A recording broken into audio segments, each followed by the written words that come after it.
Hello everyone. Today our topic is how to read NCERTs. Yesterday వీడియోలో మనం syllabus ఎలా చూడాలి, ఎలా స్టార్ట్ చేయాలి అనేది చూసాము. ఈరోజు NCERTs ఎలా చదవాలి అనేది చూద్దాం. First thing, the candidate is preparing to cover NCERT books should be 2 to 3 months. Depends, ఇప్పుడు మీ క్యాపబిలిటీ బట్టి డిపెండ్స్, మీరు ఎన్ని అవర్స్ చదువుతున్నారు ఏందనేదాన్ని బట్టి 2 to 3 months టైం పట్టిద్ది ఓవరాల్గా మనం NCERTs అన్నీ కంప్లీట్ చేసుకోవడానికి. One should focus on structured approach, daily study plan like 9 to 10 hours. 9 to 10 hours, 8 to 10, 7 to 10, depends upon you. వాళ్ళు NCERT provide solid foundation, they do not cover whole syllabus. మనకి NCERTs basic idea, ఒక basic conceptual clarity ఇస్తుంది తప్ప అది ఓవరాల్గా మనకి సిలబస్ని మొత్తం కవర్ చేయదు. Make a time limit to complete topics from those books. Okay, later use standard books, study materials to fill the gap and cover the remaining syllabus. First NCERTs చదివిన తర్వాత then you go with the standard books. Okay, అప్పుడు basics మనకు అర్థమైన తర్వాత standard లెవెల్కి వచ్చిన తర్వాత మనకు తెలుస్తూ ఉంటుంది ఓకే హౌ టు రీడ్. ఓవరాల్గా ఒక కన్క్లూజన్ వస్తుంది మనకి. నెక్స్ట్, రీడ్ క్లాస్ వైజా సబ్జెక్ట్ వైజా, depends. Class wise subject wise అనేది మీ డిపెండ్ అయి ఉంటుంది. కానీ బెస్ట్ థింగ్ ఏంటి అంటే సబ్జెక్ట్ వైజ్ రీడ్ చేయడమే best. Will be get your concept clear. Subject wise చదువుకుంటే నీకు కాన్సెప్ట్ క్లారిటీ వస్తుంది, ఇన్ఫర్మేషన్ కూడా మచ్ లాంగర్గా ఉంటుంది అనమాట. Make a time table for yourself. డెఫినెట్గా మీరు not only NCERT or else whatever మీరు ఏం చదువుతున్నా కూడా ఒక కన్సైజ్డ్ టైం టేబుల్ ఫిక్స్ చేసుకోండి. ఇప్పుడు ఒక్కసారి ఒక టైం టేబుల్ వేయగానే అది కంటిన్యూ చేయాలా, అది మేము కంటిన్యూ చేయలేకపోతున్నాం అంటే ఇట్స్ ఓకే, ఫైన్. ఇప్పుడు చేస్తున్న ప్రిపేర్ అవుతున్న ప్రతి ఆస్పిరెంట్ ఒక 4 to 5 షెడ్యూల్స్ అన్నీ ఈజీ అవి రిపీట్ అవ్వక వర్కౌట్ అవ్వక మళ్ళీ చదువుతున్న వాళ్ళే ఉంటారు. మీకు ఫర్ ఎగ్జాంపుల్ ఈరోజు 6 hours వేసారు, వర్కౌట్ అవ్వలేదు. అలాగా మీరు చదువుతున్నప్పుడు మీకు టైం టేబుల్ అనేది సెట్ అవుతూ ఉంటుంది. It's takes much time, but still time table వేయడం మాత్రం మస్ట్.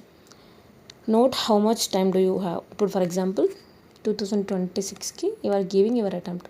మీకు ఎన్ని మంత్స్ ఉన్నాయి, ఆ మంత్స్ కౌంట్ చేసుకొని ఎన్ని మంత్స్లో మీరు NCERTs కంప్లీట్ చేయాలి. 3 months ఆర్ ఎల్స్ 2 months అనేది మీరు నోట్ చేసుకోండి. Okay, make to do list. Definitely you should have one to do list. ఏం చేయాలి ఈ మంత్లో, దిస్ ఈజ్ ఏప్రిల్ లోపు నేను polity అయిపించాలి or else Geography అయిపించాలి.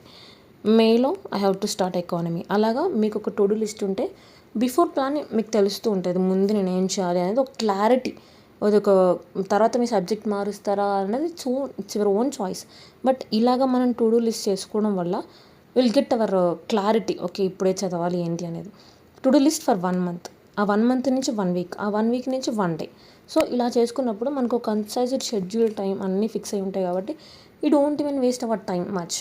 When we're comparing simply day start చేసే కంటే కూడా బిఫోర్ మనం ఒక 1 monthకి 1 weekకి 1 dayకి షెడ్యూల్ వేసుకుంటే it should be very better. Like time waste అవ్వకుండా ఒక పర్టిక్యులర్ వేలో అవర్ ప్రిపరేషన్ అనేది వెళ్తూ ఉంటుంది. Okay, next thing, focus on understanding core concept rather than memorising. ప్రతి దాన్ని మెమరైజ్ చేసుకోకుండా ప్రతి ఫ్యాక్ట్ని what is concept or clarity. ఒక కాన్సెప్ట్ ఉంటే దాంట్లో అసలు ఆ కాన్సెప్ట్ ఏంటి అంత క్లారిటీ తెచ్చుకోండి. Okay, that's it. ఏమీ అంత డెప్త్కి వెళ్ళాల్సిన అవసరం లేదు. Second point, focus on concept clarity, that's it. Practice MCQs. మనకి బయట NCERT బేస్డ్ టెస్ట్ సిరీస్ కూడా అవైలబుల్లో ఉంటాయి. ఫర్ ఎగ్జాంపుల్ మీరు ఇప్పుడు జియోగ్రఫీ అయిపించారు 6th to 12th. ఇలాగా మీరు ఇదంతా అయిపోయిన తర్వాత MCQs ప్రాక్టీస్ చేయండి. ట్రై చేయడం కాదు, ప్రాక్టీస్ చేయండి. లేదు నేను 6th class అయిపోగానే చేస్తా అంటే it's your own choice.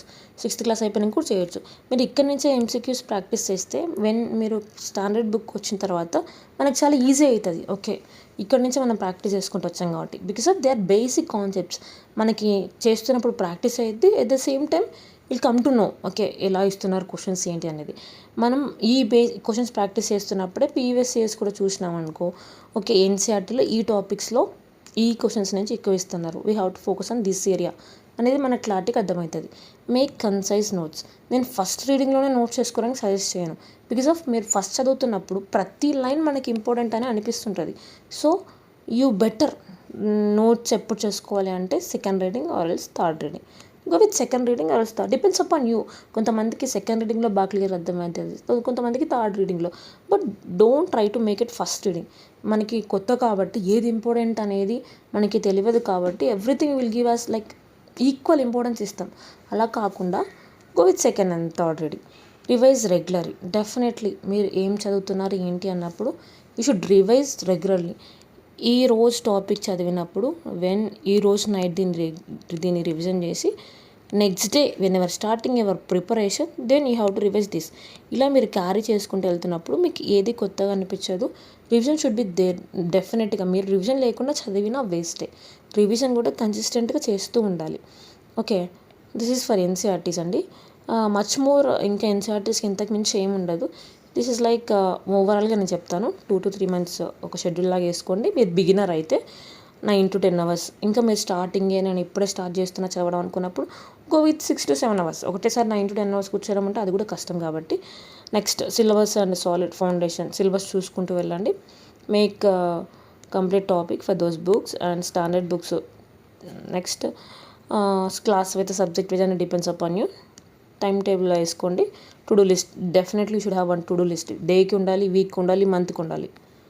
Okay, that's it. Thank you.